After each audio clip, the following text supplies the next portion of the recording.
High বন্ধুরা, তোমরা সবাই কেমন আছো? আশা করছি তোমরা সবাই খুব ভালো আছো।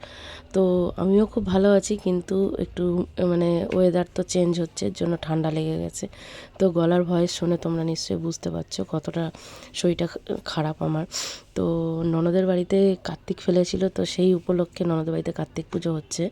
তো 3টে কার্তিক ফেলেছে, তো সেই জন্য পুজো হবে। তো সকালবেলা আমাকে রাত্রেবেলা যখন ফেলেছে তখনই আমাকে ফোন করে বলেছে। তো সকালবেলা আবার ফোন করে বললো যে রান্না করতে হবে বৌদি, এরকম ফ্রাইড রাইস আলুর দম করতে হবে, আর পুজোর একটু গোছানো করতে হবে। আমি কি ঠিক আছে, যাবো, অসুবিধা নেই। তো আমি গেছিলাম পরের দিনকে, গিয়ে ফ্রাইড রাইস করেছি, আলুর দম করেছি।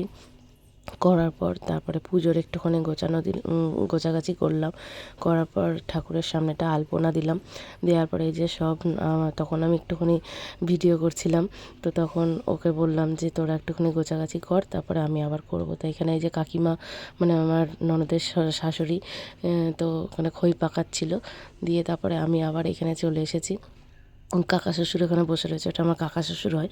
তো এই যে আমি এখানে ফ্রাইড রাইসটা মেশাবো, তার জন্য একটা একটা করে সব কাজ করছি।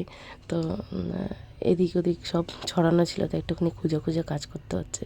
তো খুব মজা হচ্ছিলো। ছোট্ট একটা বক্স নিয়ে এসেছিলো, বক্সে গানও হচ্ছিলো।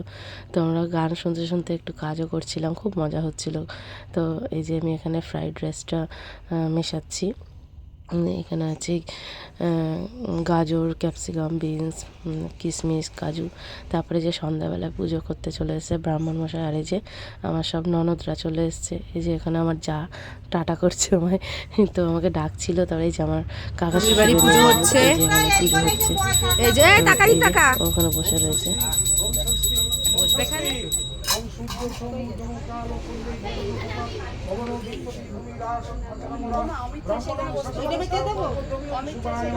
গামছা বেঁধে দেয় কেউ, ওটা একটা কিছু